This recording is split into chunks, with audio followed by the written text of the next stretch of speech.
Hey everybody, welcome to RiverCity-Media. I'm the Highway Channing along with my music major over there, Mr. Future Dr. Patrick Roselle. Thanks for joining us tonight, Yeah, Mr. Roselle. Anytime there's music on, we want you to come on because you're the guru of the music industry in DeKalb County. sure. And so, but our main guest tonight is Mr. Timothy Spears, the band director of the Purple Pride of Geraldine. Is that the right name? Yep, that'll work. That'll work. Jordan band director, Mr. Timothy Spears. Mr. Spears, thanks for joining us and welcome to the show. You've been here once before, but we're here to talk about your uniforms that you're going to get. But before we get into that, let's talk a little bit about the marching season. Tell us how it's gone and how it went last night. One day sooner than what you normally have. So we are on our way to round two of the playoffs. We're waiting on um, Westbrook Christian and Vinemont to play tonight to see how next week is gonna play out. Doesn't show signs of stopping anytime soon, which is fine. We're the thing in the marching band world is even with playoffs after competition season, we're kind of on autopilot anyway. We've ran our halftime show one time outside of a football game since October the 9th. Just they've been working on it for 3 months. They've got the muscle memory, and we just show up and do the thing, uh, cheer the boys on from the stands, and try and add to that atmosphere, and just keep trucking all the while working. We've spent the last month and a half working on Veterans Day, about the last month working on Christmas music on top of all that, and got a Christmas concert coming up second week of December, I think. So it never stops. But With the points that y'all put up last night, you played that victory song or the the whatever fight the song, fight song quite a few times, I guess. yeah, we did. It was boys did really well last night. They capitalized on a couple of botched plays from Rogers and turned it into something good and played a really good game.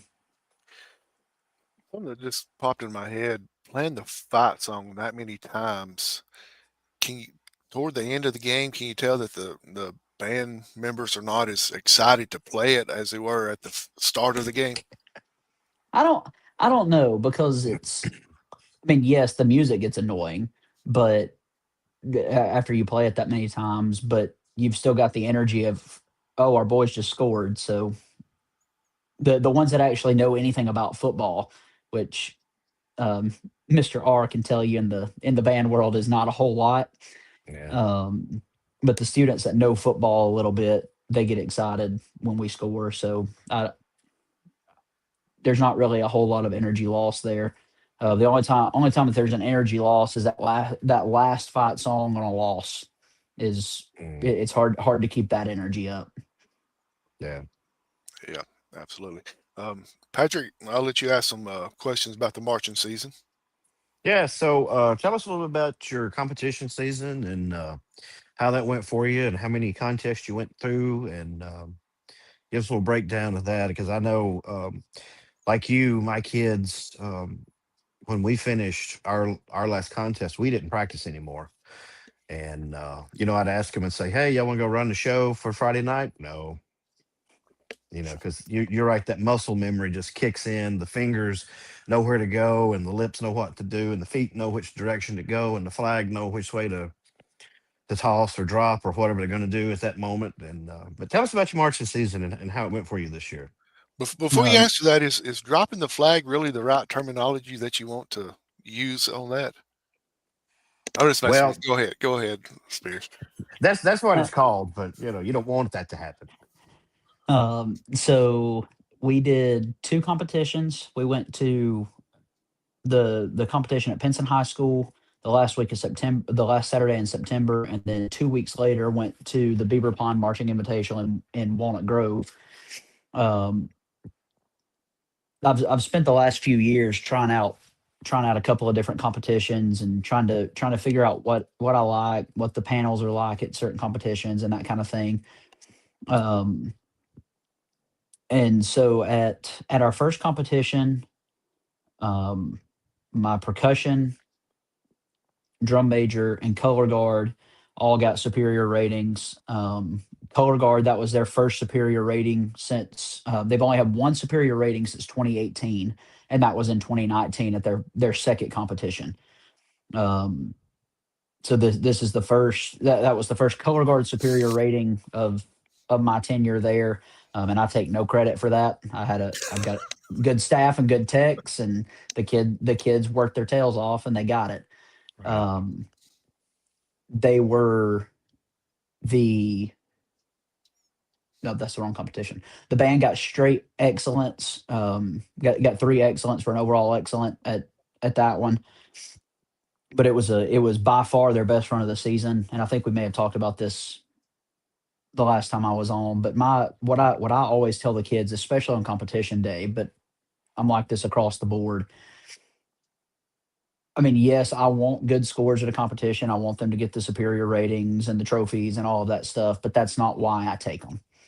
I take them to get feedback for me to better myself as a Mhm. director, and also give them somebody other than my voice to listen to that says, "Hey, fix this." Um, and so, I mean, that we keep going, even though they're not getting the scores that they want necessarily. But I think we're getting to the point where that mentality of it's either a superior or it's nothing has finally started to die off. Um, where they come off the field and they say, okay, that was a really good run, and we know it was a good run, so whatever happens happens. My goal when we go to a competition is they step off the field and the vast majority of the band says that was by far our best run of the season, and that's the new standard from there, hopefully. And Pinson was definitely that. I passed several parents walking back to the trailer after we performed to load it and all that stuff. Um, that were very excited about the performance that we had just done, and the scores for everyone except band were superiors. And then we fixed a couple of things, and then went to West End the second Saturday of October, and there we got straight ones across the board, straight superiors across the board with everybody. Band had three superiors, color guard, percussion, a drum major had superiors, color guard, and if all of this stuff leading up to our five game, I forget what week that was, but leading up to that game, I posted every day to our Facebook page highlighting different aspects of the band, and all of this stuff is on there. If you want to go back and look at it later, but with color guard, they've only, like I said, they've only had one superior rating before this year since 2018, and that was in 2019. Um, and so they got their superior rating at Pinson, and then we went to West End, and they scored the sixth highest score of the entire day in all classifications. Um, they missed best in class by like 2 points. Just a really, really, really solid run. Band had a really solid run. I was very, very happy with where we placed at that competition. And I told one of my parents, I said, I don't go for scores, but it's nice when the scores line up with what I know the kids put out. Mhm. So that it was a very successful competition season. Lot of growth this year. Um, I know we talked about recruitment the last time I was on here, but I mean, at the start of band camp, I didn't know what competitions we were doing, if any, because I was on track to have about 53 kids, and 23 of them, I think, had never marched before. We ended up with 43, and 18 had never marched before. Mhm. And so I think for us to have a group as young as we have, to have the season that we've had, is a testament to the effort of the kids, and how and the work that they put in, and the pride that they take in what they're doing. Mhm. I'm going to ask a quick question, and I always aggravate R about this, but I'll ask you how nervous, how gut wrenching is it for you for when you're band gets out there to perform and all that, are you kind of like in a zone as they're going out there to perform and not paying much attention to nobody, just trying to be focused on them? How does that work out? Yes, I have tunnel vision real bad. I've had several community members and stuff that I've talked to when I'm not in football mode that have said, I waved at you and I said, hey, and I did this and I did that, and you didn't even look at me. Because it's always when we're marching into the stadium, and my job when we're marching into the stadium is I make sure that my percussion gets across the crosswalk so that they don't trip over that speed bump. And then I book it to the front of the line, Yep. and then I follow the paw prints and ask people politely to get out of the way so that we can get through. And so I'm not paying attention to anybody. I'm not listening. I'm just going. And then as far as halftime goes, halftime I'm honestly less in a mode then that I am marching into the stadium. Because marching into the stadium, I mean, I've nobody's on the field with us when we're performing. I'm not going to have anybody getting in the way. I'm not going to have anybody tripping somebody. Marching into the stadium, there's a little kid playing football that's not paying attention and ends up in front of a snare drum. We're talking about a major pileup. And so my Mhm. focus is getting them to their seats correctly and safely. Um, but at halftime, I mean, there's a little bit of nerves, I guess. The running joke that I tell people is, as a band director, I put the perceived success of my career in the hands of a bunch of teenagers in a 7-minute segment on Friday nights. Yep. And if they don't execute, I look like I don't know what I'm doing. But if they do, they make me look really good. And thankfully, this year they made me look really good. They've nailed it. The growth that I've seen since band camp has been absolutely fantastic. Um, some of these younger ones, especially, are really taking an initiative to grow as musicians and take on some leadership responsibilities without the titles and all that kind of stuff. So I'm really excited to see where we're at in a couple of years. I'm excited for Yeah. where we are now, but I'm really excited to see where we're at in a couple of years. Yeah. I was told by Pam Smith, who's one of the elder statesmen of Alabama band directors, that and Pam, all she taught all of her life was small bands. She never taught large bands, but she told me that 2025 would be when everything would snap back to normal, and I think it has. I mean, I think a lot of us are seeing recruitment going up, and I know, your kids showed up to work, and I know my kids showed up to work this year. So, how's your recruiting going this year? Hey, you mentioned that you had so many new marchers this year, and I did too. I mean, my band, the biggest class I've got is seventh graders, and it's looking like next year, if they all stick with it, my biggest two classes are going to be seventh and eighth grade. So tell us about your recruitment and how that's going for you this year. So my beginner band, we started about the first week of September. I think it took us a while to get going for me to really do the instrument testing and all that kind of stuff. But the way that we've done recruitment at Geraldine the last couple of years, my current eighth graders, yeah, my current eighth graders, when they started fifth grade band, that they were the last fifth grade band that I did. When I got there, that's what they had always done. I think that's what most of the county did, was fifth and sixth grade beginner band, pull them out of PE, all that stuff. Well, that year, um, when they were in fifth grade, I started that week. I started fifth grade beginner band with 29 kids in my room. By the end of the week, I had nine, Hmm. and by the end of the year, I had three. And that year, I think I lost six seniors. And so we were well below replacement rate. Um, and I wanted to try something and see what happened. So I did away with the fifth grade band program, but instead I did a fifth grade general music. And what that means is, first of all, I don't pull them out of PE. so the kids don't hate me for pulling them out of PE. I get them at another time during the day. That first year we did it on the like the library and art rotation. Hmm. So instead of two specials during the week, they had three. But I also picked up fourth grade as well. I did a fourth grade music class and a fifth grade music class.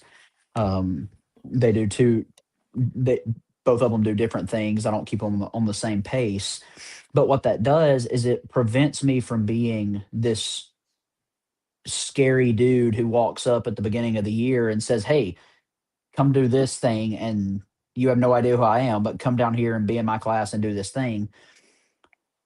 And so what happens is I get them starting in fourth grade once a week. I see the entire grade once a week, and so they have 2 years of me teaching them just very very basic stuff, getting them exposed to different aspects of music. Like Hmm. my fourth grade class this year, we've spent all year talking about film music and film Yeah. composers and stuff like that. And so they had me for 2 years, and then when they get into sixth grade, they have a good idea.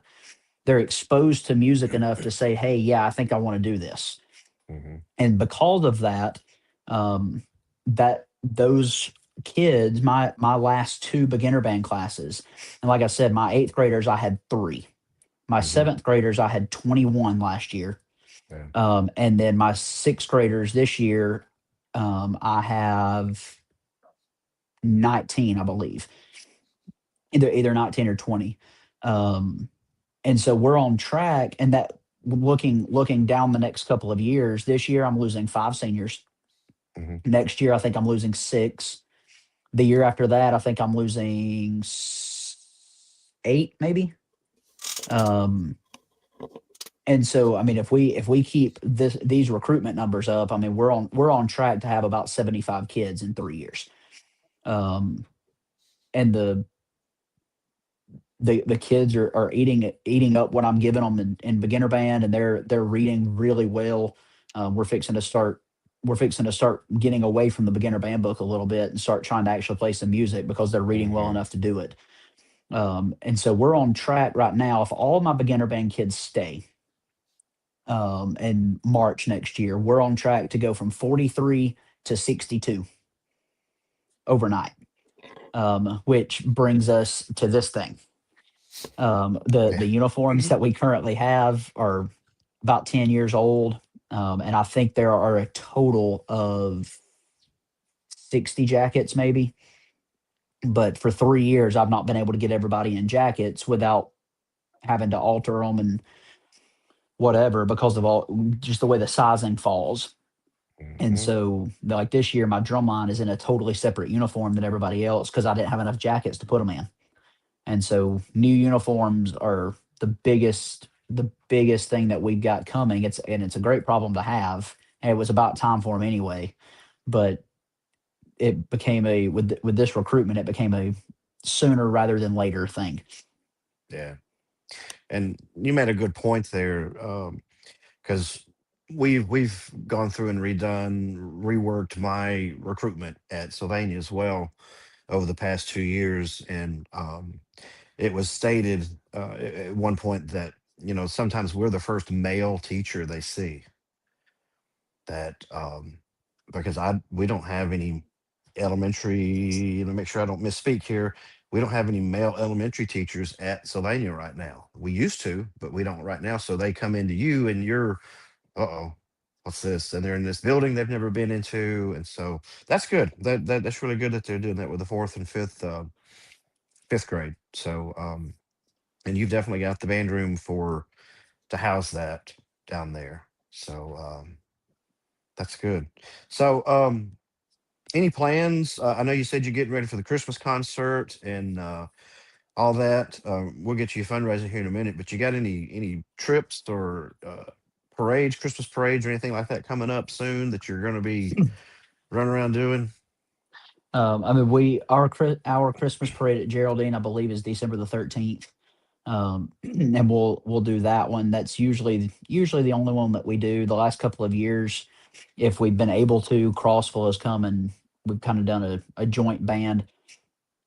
But that's typically the only one that we do. We're just full blown Christmas concert mode at this point, trying to Hmm. get that ready. Um, Making a lot of progress with it. I think the kids are having fun with most of it. Some of the harder music they get mad at me for picking because it's stumping them a little bit, but then once they get it, it's the greatest thing they've ever played. Yeah. Um, but other than a Christmas concert, we're looking at doing a couple of basketball games this year and trying to get a small pep band Okay. going, especially if the teams make it like to regionals or state or whatever Hmm. at JSU. Our problem the last couple of years, it's been on my radar for a while, but the it wasn't until this year that we were able to learn some pep band stuff that was short enough to play at basketball games. All the stuff that we've got for Friday nights, a lot of it is written as field music, and so Right. it's 2 or 3 minutes long, and you can't play that at a basketball game. So we didn't have anything to do. But my drum line's got several cadences this year that can be split up, and so we've got some shorter stuff, and so we're looking at doing a couple of home basketball games, and then if they make it to the big ones, then we'll look at traveling to those and all of that stuff. If you only knew someone that could write music, that might could help you out a little bit. He sucked me out some. I mean, we talked about this the Yeah. last time. I mean, I, Geraldine's been playing his version of the national anthem forever, and we still play it. Um, Matter of fact, I think he wrote out the fight song, Yeah, I didn't did. you? Yeah. Yeah. May have wrote out the alma mater too. I don't know. I just know I see his name a lot on stuff. So back to the Christmas. What type of Christmas music are you going to be playing this year? So for the first time in 5 years, the only thing that we are recycling, because we usually play two or three of the same every year because the kids like them. But I wanted to change it up a little bit this year. We're keeping the Polar Express is the one that we're repeating. Then we're playing one um, titled Snowdrifts, and it's got some hints of Christmas carols in it, but it's not your typical Christmas carol stuff. The premise of the piece, it's split basically into two parts. We were talking about this today in class. It's split into two parts, and the first part is this nice, pretty flute heavy lyrical section. And the way that I've talked to the kids about it is the first half of it is close your eyes and imagine that you're sitting in a log cabin in front of the fire, looking out the window at snow covered woods with snow falling and drinking a cup of hot chocolate. Like that's it. And then the second half is you're sledding down a hill, like you're snow sledding down a hill, and it's very lively and peppy and fun. That one's our hardest piece that we're playing, but I think it's coming together pretty well, and the kids are starting to warm up to it. Um, we've got a little fun piece, pretty simple. It's got some technical stuff in it, but it's pretty simple. It's Elf Nap, and then we've got Cumbia Christmas. So it's got some Christmas carols with a little bit of flair on them. So we've got, as of right now, we've got four pieces to play. Got a couple that I can pull out if we get these far enough along that we want to add to it. But that's what we're looking at right now. So it's a Christmas music. We all have a Christmas concert, and then if so, the Christmas parade, will that be a different type of music that you play there, or will it all Yes. be kind of the same? No, the Christmas parade will be geared toward marching band, and it's usually pretty simple, um, real short Christmas carols that people would recognize. I think what we've been playing for several years is "Joy to the World," and then percussion cadences and all of that stuff. Totally different. Marching band to concert band is a totally different ball game. I think that's my joy to the world arrangement. Probably. Yeah. Told you I see your name a lot. Yeah. My kids don't want to play that one anymore. They want to do a different one. So um, I let them do that one. So I'm looking for a different one just to break up the monotony a little bit. it's hard to find stuff. I went through and I tried to find something a little different this year, and they're either too long or they're too they're just I just didn't like them. It's kind of hard to find stuff out there. So you usually just have to do it yourself. I always tell my kids that my kids get mad at me because we go between one that we it's this little arrangement of Jolly Old St. Nicholas we play, and they get mad at me because I pass it out every year. And I'm like, why you get mad at me? I said, all we got to do, we sit down one time, we play through it one time, and it's done. We don't have to rehearse it. We don't have to keep hacking at it. It's we play it one time and we're done. And I made a comment to one of the kids the other day. I said, I said, when I was in high school, we did 3 Christmas parades every year. And we played the same music at every parade every year for all 3 years that I marched in high school. And I said, guess what? I said, last year I saw my high school band in a Christmas parade. Guess what? They were still playing.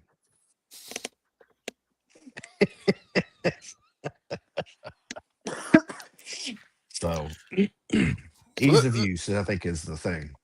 this question is for both of you. How do you prepare your kids to march in the parade? Because I know marching on Friday nights is a little different from just getting out on the road and marching for a couple of miles and everything. How do y'all prepare the kids for that? Hope for the best.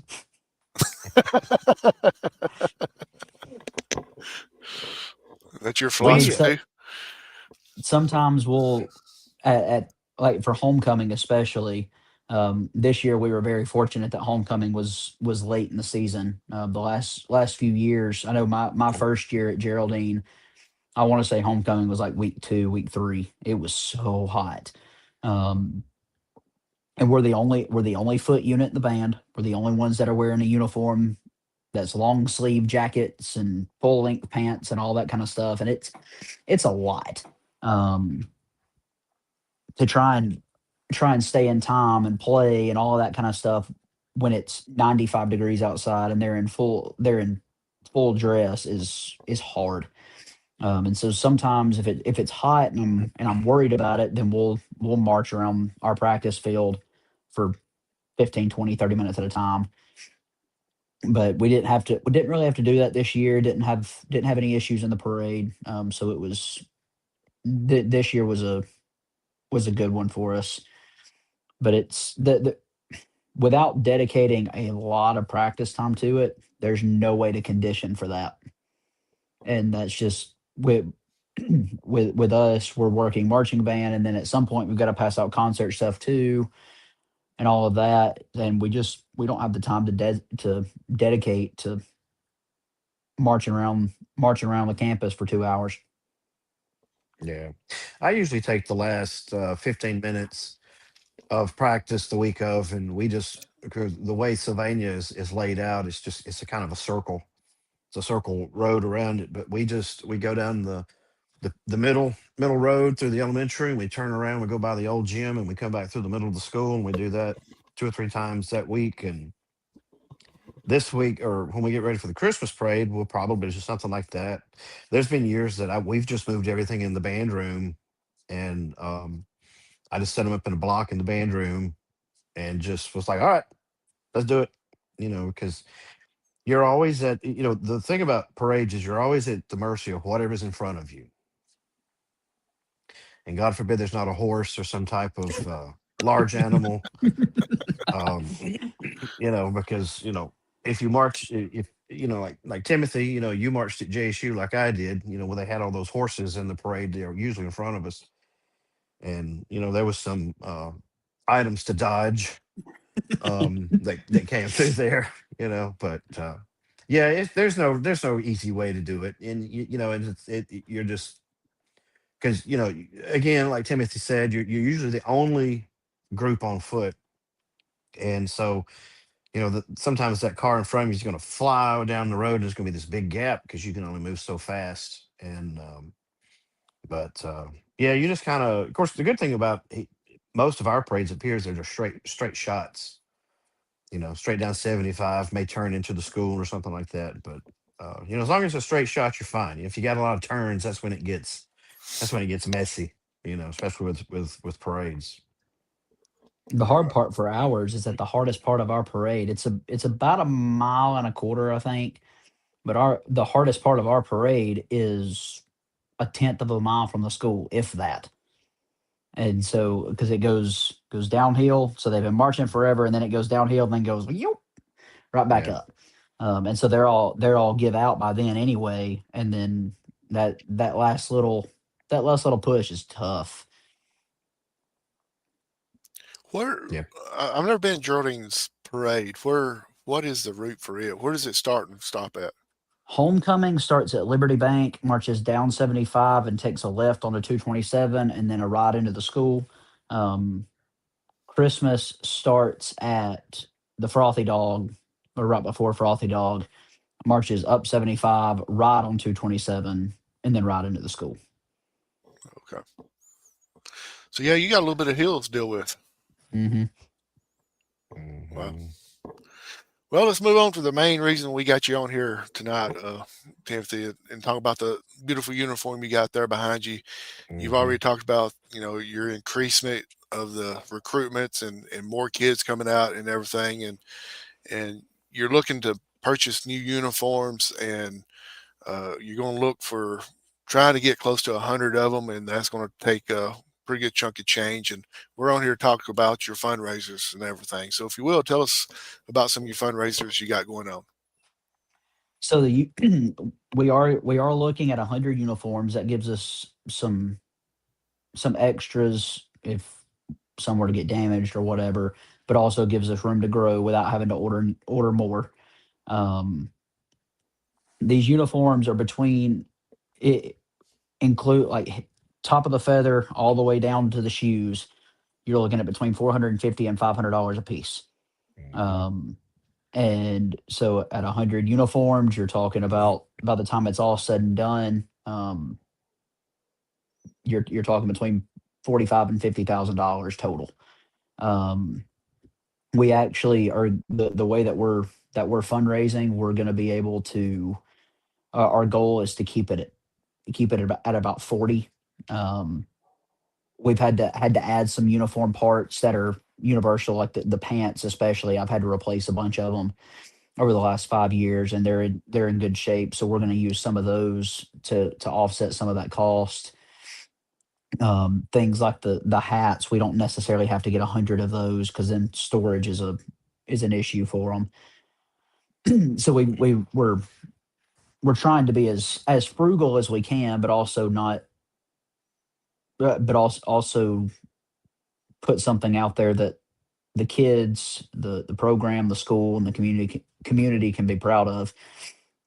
As far as fundraising goes, the biggest thing for fundraising for uniforms that I want to do and that I'm hoping happens is just donations. The is part of the reason I asked if I could sit down with you guys is the more people that we get to give us very small donations, the more it adds up. I don't. I'm not asking anybody to come out of the woodwork and write a $10,000 check, but if you can send me $10 and a bunch of people do that, that goes a long way. And we've already received about $1,000 in donations, which covers two uniforms, two to three uniforms. And so the problem with this, and I mean, if we don't make it, then we don't make it, and we've got to push it back a little bit. But these things have a 6 to 7 month turnaround on the Hmm. first production. So to get these things in time for football season next year for the 2026 season, we need to order these things no later than the second week of February. And so we've got a very very large goal. Um, but I think we're going to be able to do it. I think the community is going to rally behind us, and I think we're going to be able to make it work. I'm trying to be very, very, very active about it on social media. My plan is to sit down with anybody that'll let me talk for a little bit and just share it and try and push it.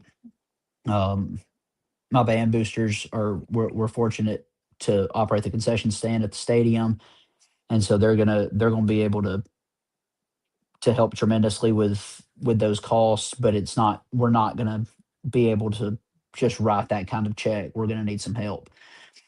So as far as fundraising goes, um, we don't have any of this set yet, but I'm about to start reaching out to restaurants and try and set up those spirit nights where some of my kids will go and hang out and help wait tables and throw away trash and all that kind of stuff. Take orders to tables, and they in turn they give us a percentage of the proceeds for that particular night or particular time slot of the night or whatever.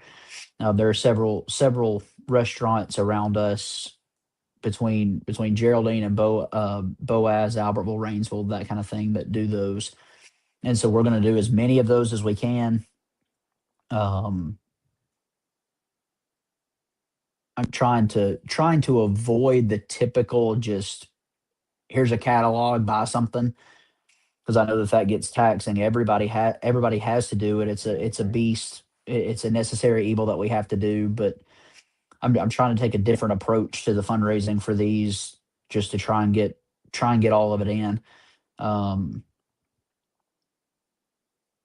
but those restaurant spirit nights, I think, are going to be our biggest thing. We're going to have some donation campaigns that we push.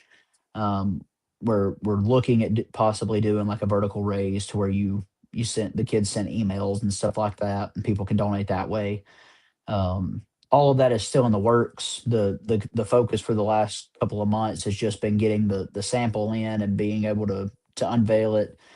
We were very fortunate that Elevate Impact Productions, by Peyton Dowdy, came over, and I was able to put the uniform on some kids, and he cut us a nice video that we used and marched onto the field with at the Fife game to unveil the uniform concept. He does tremendous work, does all the football team's hype videos and stuff like that. Cut one for us, took some pictures of it and that kind of thing. And that's been a tremendous help. The last time I looked, that video, when I posted it to Facebook after our big announcement, um, the last time I looked, it had about 6,000 views. So we're just trying to get the word out to as many people as we can. I've had people contact us, contact my band boosters and teachers and principals and stuff like that, Mhm. um, where they were in the band back in the 70s or 80s, and they want to donate and help and all that kind of stuff. I've had some donations made in memory of former band members that have passed, and so we're working on some stuff to get that recognition out.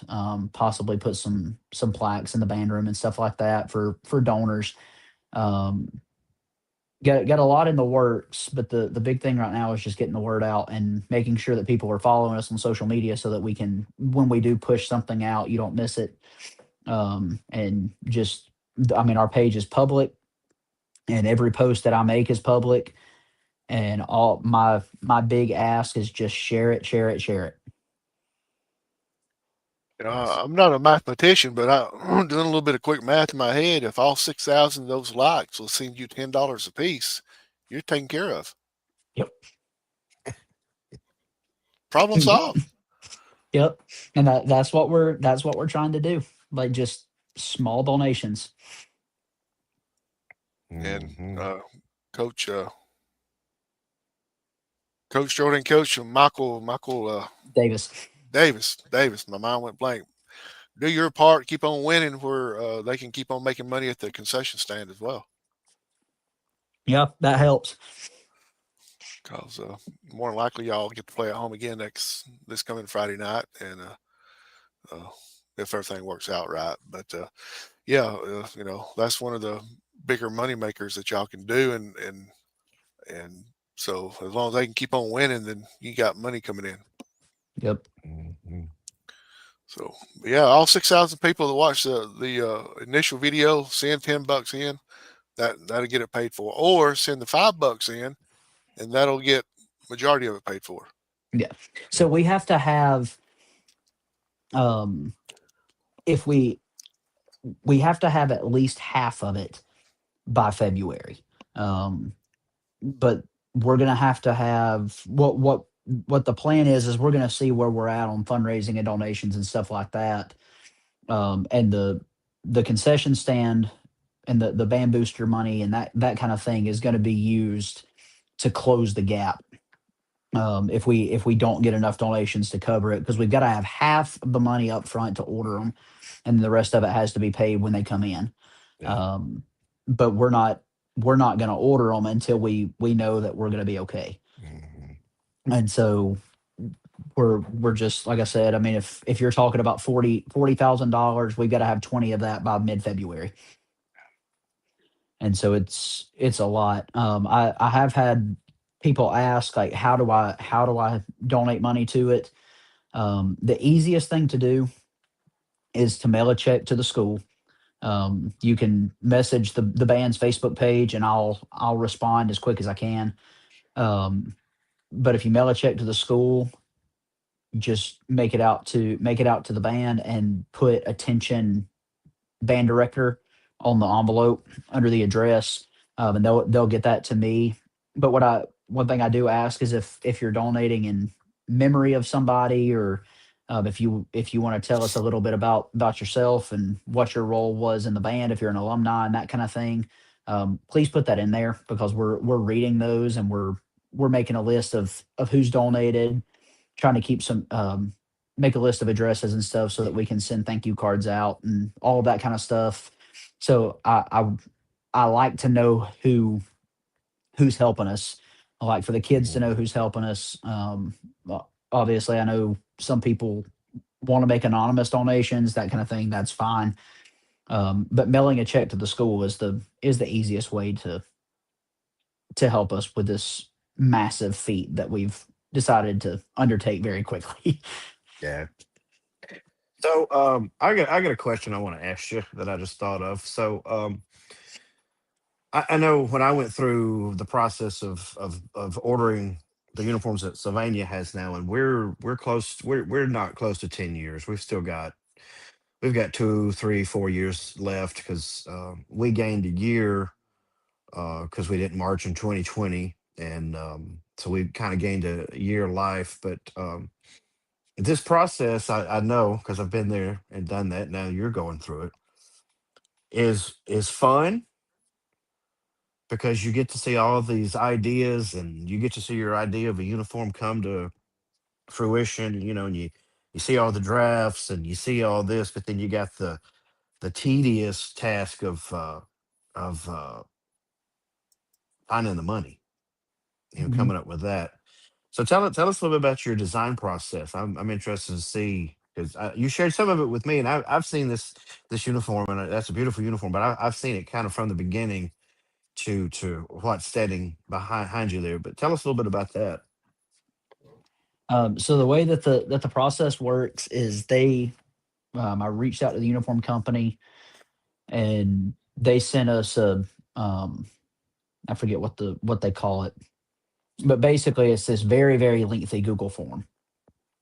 Ask what colors we use, what the band's name is, what the school's name is, what colors are not acceptable, what has to be used, all that kind of stuff. Because in some school systems, they put very strict limitations Hmm. on what people are allowed to use and do, and Yep. all that stuff. Yeah, any gives you a place to upload any logo that you may have that's specific to the band. And basically, what I did is um, I went to their website, and I pulled screenshots of previous uniforms, and I sat down with my iPad and my pencil and went back to kindergarten, and I just colored previous uniforms to kind of get an idea of a sample sketch. And I sent the company, I think, about six different sketches of previous designs, and said, this is kind of what we're looking at, so show what you've got. And they came back. I think this particular design was sketch number seven of that they came up with.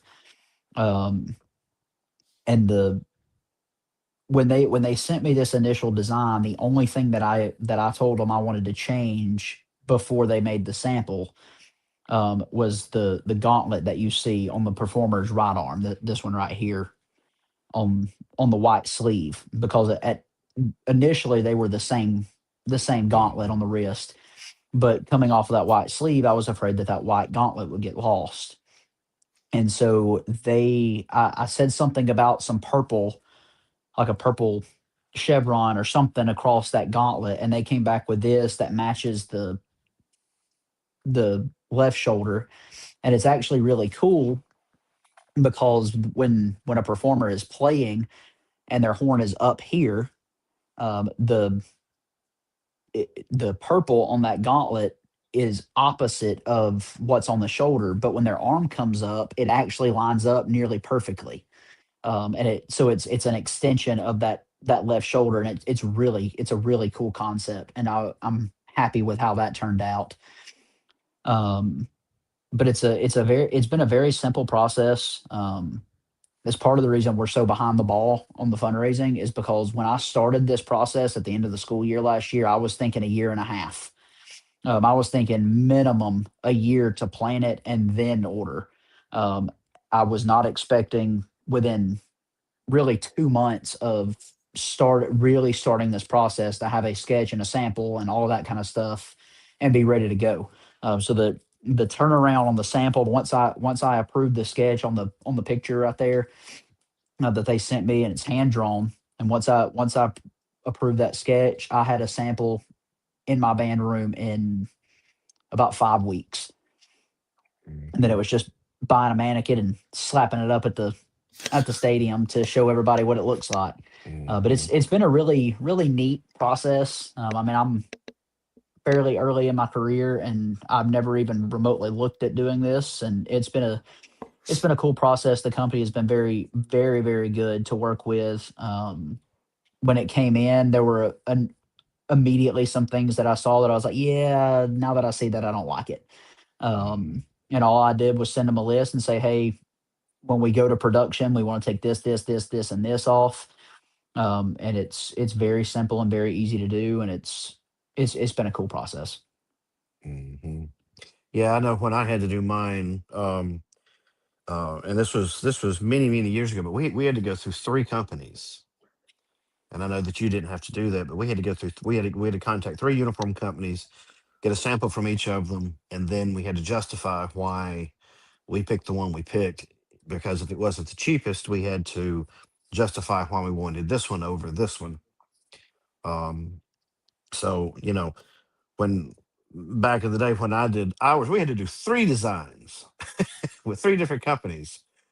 So yeah, that's pretty cool. Yeah, these companies they're pretty fun to work with. I know when we designed ours, it was fun.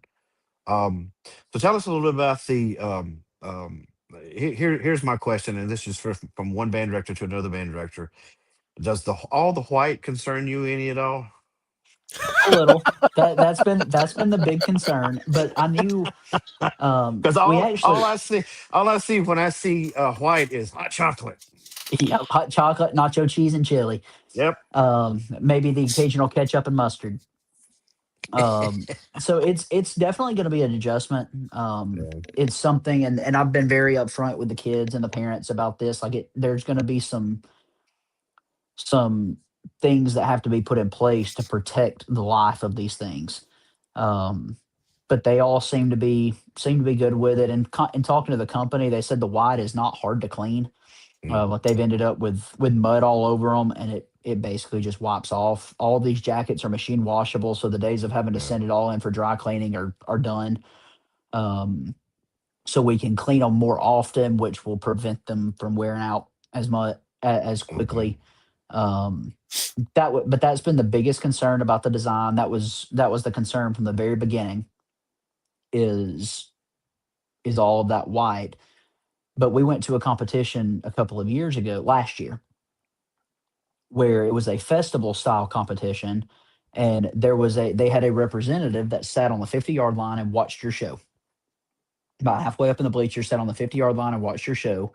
And when you marched off the field, that person got up and went to the gym, and your kids filed into the gym, and they gave the kids immediate feedback, hopped them up a little bit, talked about what went right in their show and all that kind of stuff. It was a wonderful experience. Like, we were going to go back to that competition this year, but with us taking two buses because of the growth we've got, that competition was going to cost us about $1,500. Hmm. And looking at new uniforms, I wasn't going to spend $1,500 on one competition. But one of the things that guy told me, he gave me feedback before he talked to the kids.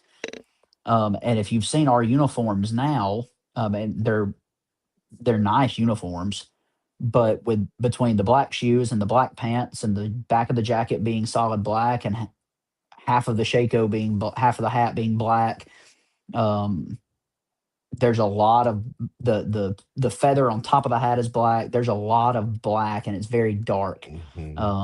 With something with a design like this, with the lighter colors, the larger silver accents on it, it allows you to do more general effect things on the field and stuff Hmm. like that really make it shine. Yeah. Um, one of the things, and after the sample came in, the kids were the they liked it and were good with it. But when I first presented the sketch with that purple shape with that purple hat, they were not a fan. They did Hmm. not like it. Said it the big all the chrome on it. They didn't like. They didn't like the purple. Whatever. Like, why can't we go with something like what we've got?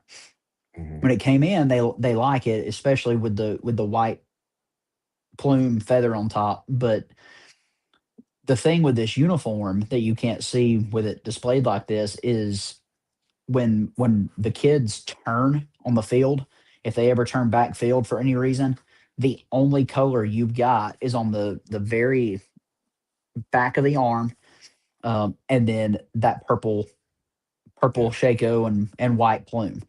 So it gives you a lot more pop if you turn back field, and then when they're back field, and you see all black except for the hat, and then they turn around, you get all this rush of color, and it just looks a whole lot better. Hmm. What made you throw in a little bit of the light purple there? That was just what they sketched out, and we liked it. It's kind of it's hard to see um, over a camera, but it's more of a like a white fade into purple than a Okay. light purple. Um, the pictures of it and video of it and like something like this does not do it justice. You got to see it public in person. Hmm.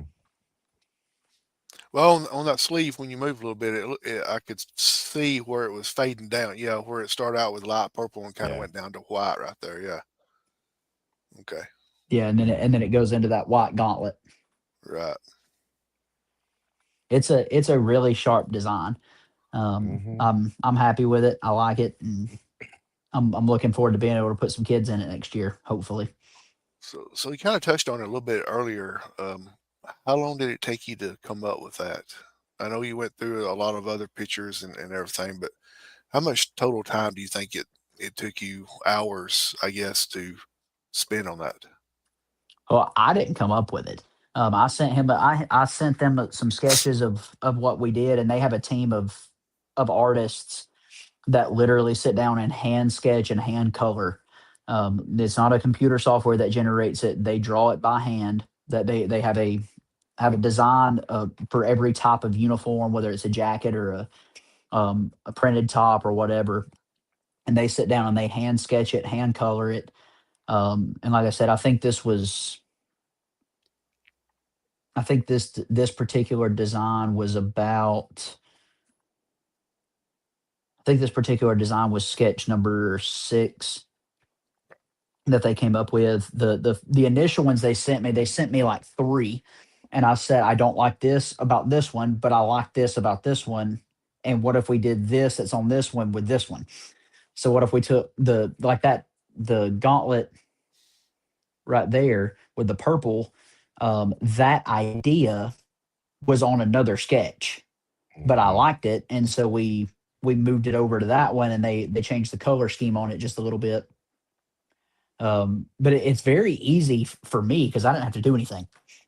Hmm. All I had to do was respond to emails and answer a phone call.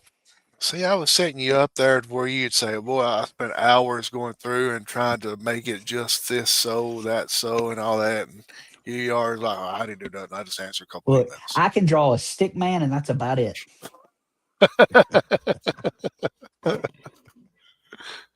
Good deal. So the feedback that you got from your band members and all that, they're all, excuse me, they're all on board with this right here. Hmm.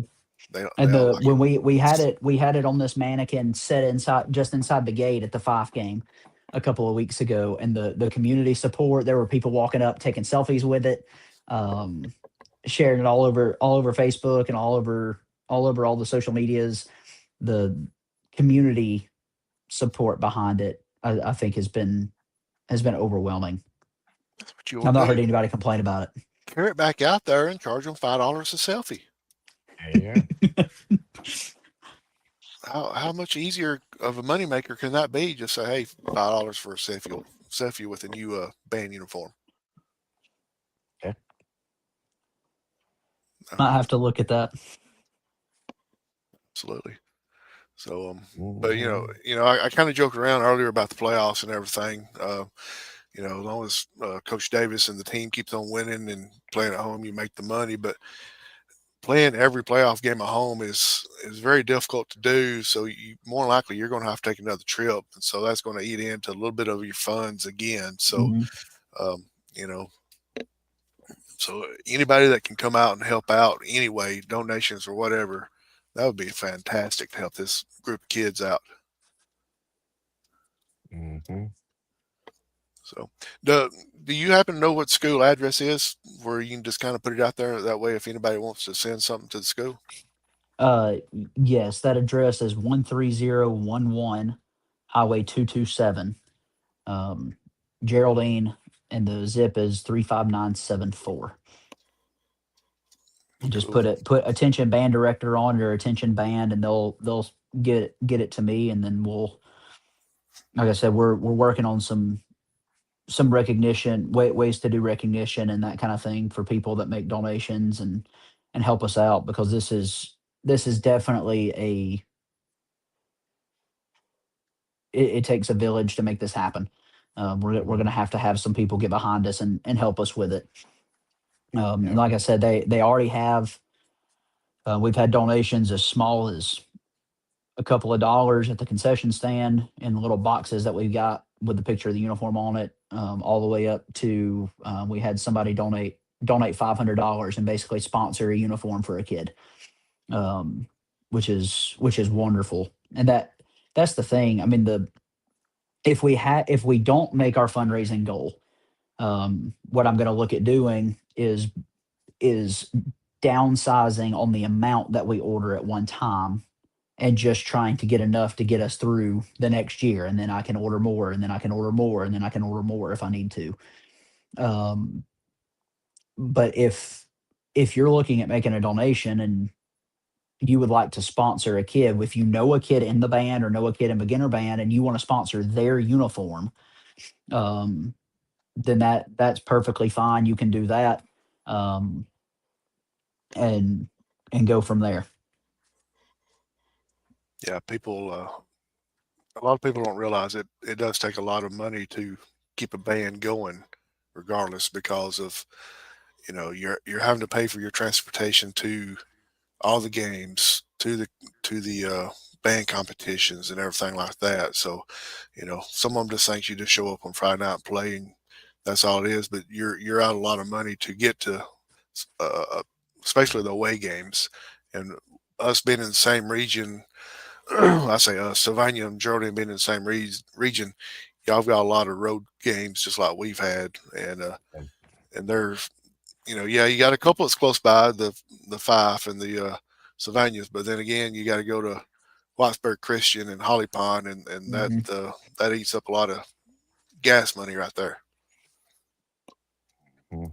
Now with being in the playoffs, you don't know where you're going to end up going.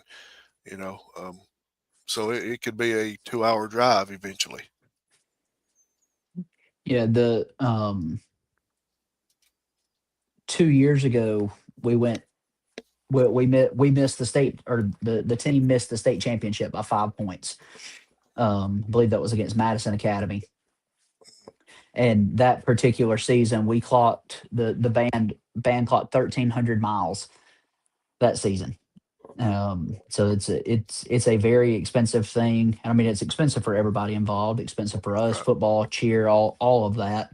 Um, but we hosted the first round of the playoffs that year, but then we were on the road the next 2 weeks. We had to go to Gordo and then to Lauderdale County.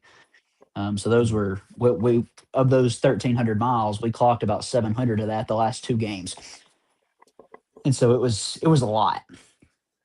But and then I mean, we're this close to going back to Tuscaloosa the next week.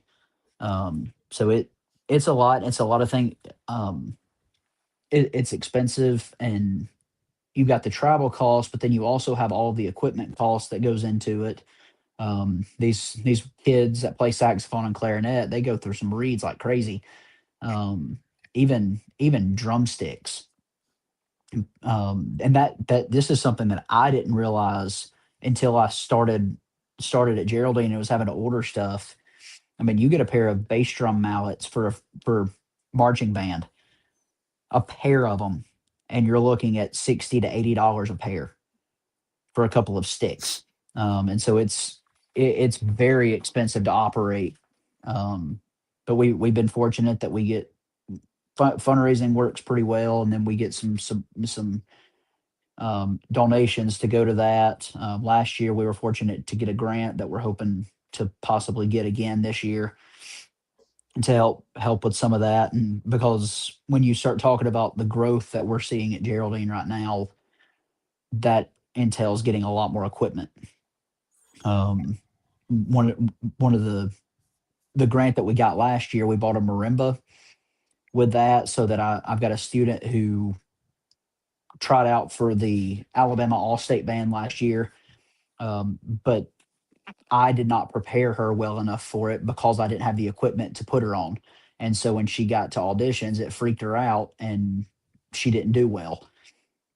Um, and so we got that grant, and that was the first thing I did because I wanted to make sure that she had a chance at being successful, and wanted to make sure that I could provide that equipment for her to use.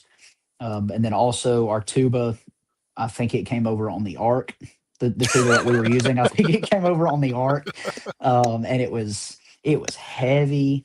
Um, and so I've got a kid who's been on tuba for a couple of years, and he knew what he wanted, and I found a place that I could get it. And we bought that marimba and three tubas is what we spent that grant money on.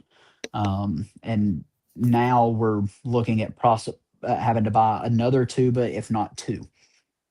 And so we've got we've still got a lot to do outside of uniforms. I can't put the growth on hold and just stop buying equipment to dump everything we've got into uniforms. So that's why donations are the route that we're hoping goes well. I'm sure it will. It seems like you're off to a pretty good start already, and I still say put that mannequin out there and charge $5 for a selfie. Charge $10 and you can get your picture made with the mannequin and the band director. How about that? One of those will break the camera. But yeah, looking forward to the growth of not just you, but you know, Mr. R has talked about the growth at Sylvania, and Miss Markham has talked about the growth at Collinsville, and it seemed like all the bands in DeKalb County are getting bigger, and that's a good thing. Um, we in going back and like leading up to this uniform announcement, me and a couple of parents, our librarian at school is a band parent, and we spent a couple of days, really her, but I did a little bit, but she did a lot of the work. But we went back through yearbooks and things like that, went through news articles, and we're trying to gather all the information we could on the band. And if all of these beginner band kids stay in March next year, we are going to be the largest that Geraldine's band has been since the '80s. Um, I think I think in '95 they were at 55 members roughly. I mean, you can't necessarily go by yearbook pictures because people are absent and all that kind of stuff. If you look at our group picture from the football program, there's only about 30 kids up there, and I've got 43. And Man, so, but they had about 55, I think, in '95, '96, something like that. And then I think the largest they've been since then was 50, and they did that for several years. And the last time they were that large was 2019. She had 50 on her roster then. So we're on track to pass that next year plus some, and I'm excited for the growth.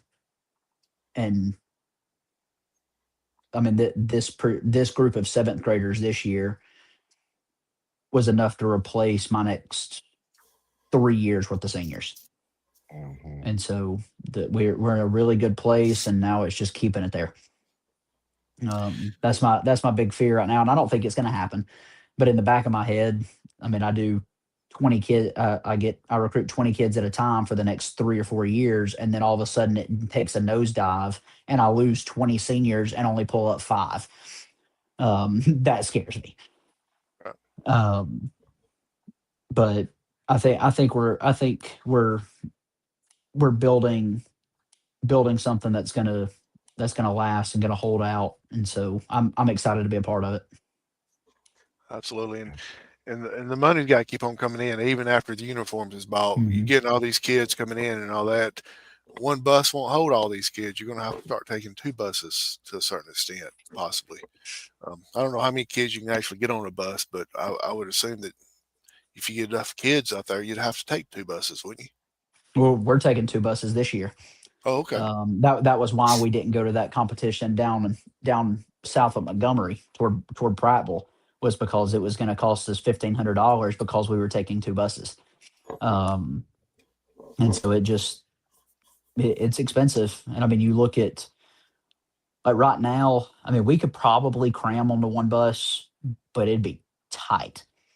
And so, I mean, you look at it right now. I mean, I doubled my travel expenses this year effectively for about 6 kids.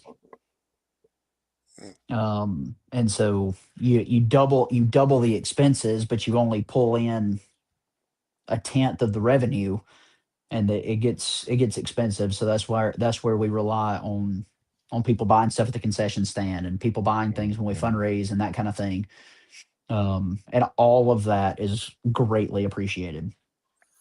Yeah, you said you just finished a Coke fundraiser, didn't you? And had a Mhm. big success on that. So that's a good start as well. Yeah, that most of that is going to be to pay for all the travel for this season.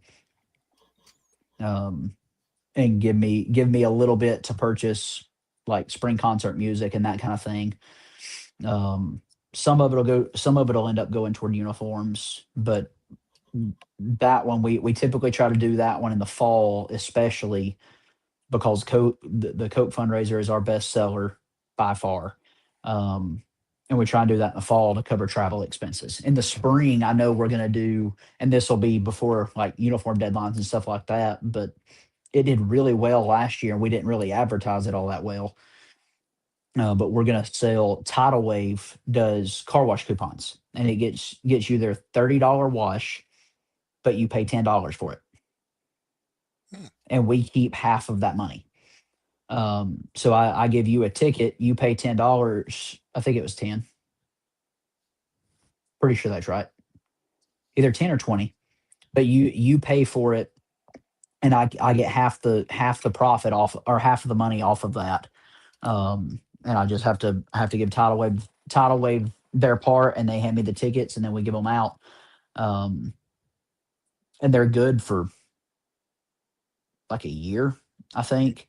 So we had people last year when we sold them that bought 10 or 15 of them right. and just go wash their Mhm. car once a month. Yeah, at a good So price too. Saving yeah, 10, they're saving Mhm. $10 every time they go. So yeah, yep. Yeah. So we'll do that one again once all that magical yellow stuff starts falling from the sky in the Yeah. spring, or when everybody starts sneezing their heads off, and all that stuff starts landing on your car in the middle of the night. You walk out and you're driving a school bus now instead of a black car. That's when we'll start selling those.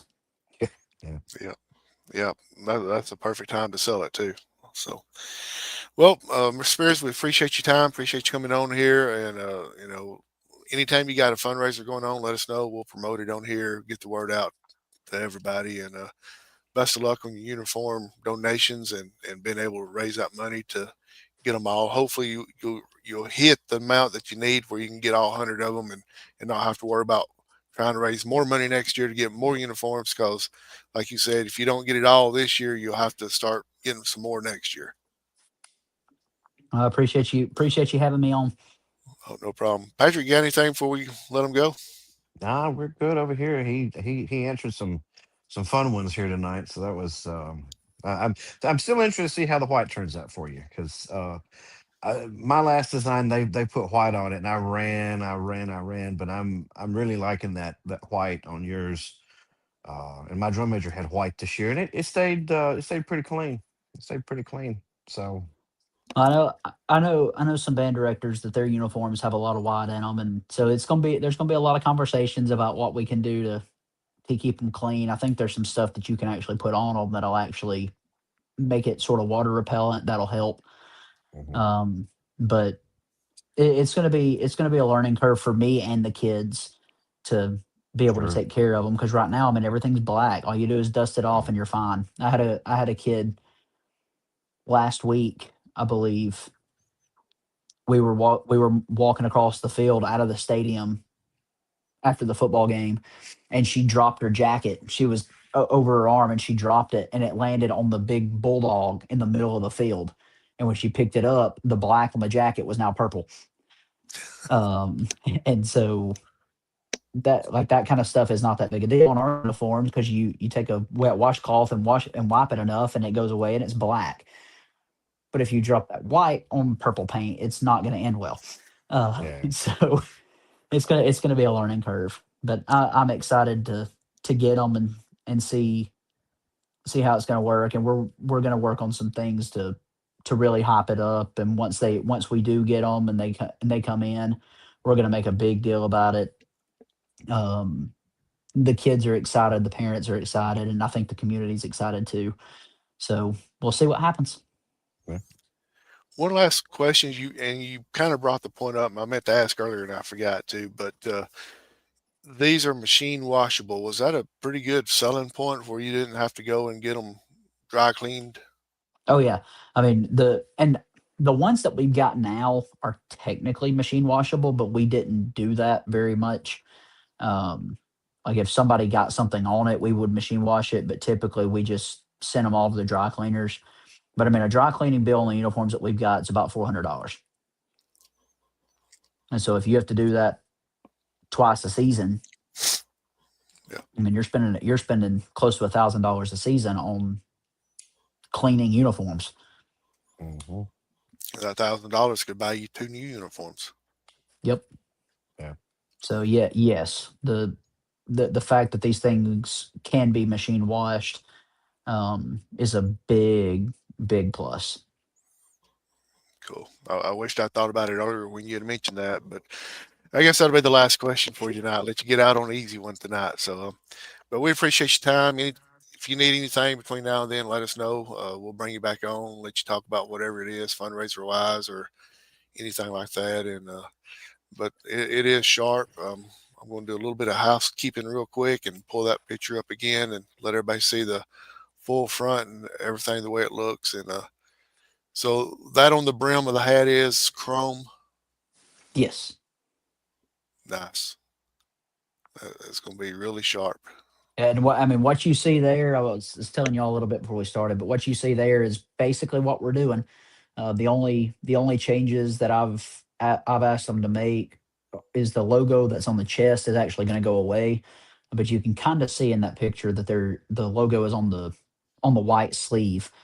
The one on the chest is really busy and kind of gets lost, and so we're gonna take that one off, and then the collar is gonna be shortened just a little bit so that it's not poking somebody in the chin. But So, what you see there is pretty much what we're getting. That's what we're trying to raise money for. It's not like we're gonna not like we're gonna push for all this money, and then what comes in is a totally different concept. what is it?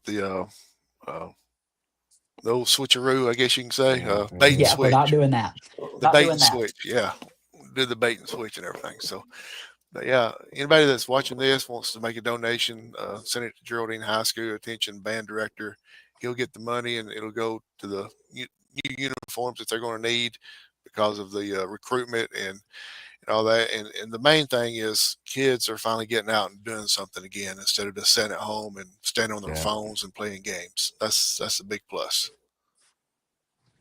So, all right. Mr. Spears, we appreciate your time. And like I said, if we do anything, just let us know. And so for Patrick Roselle, I'm the Howard Chaney. And of course, our guest tonight is Mr. Timothy Spears from Geraldine High School. Thanks for joining us, everybody. Good night and God bless.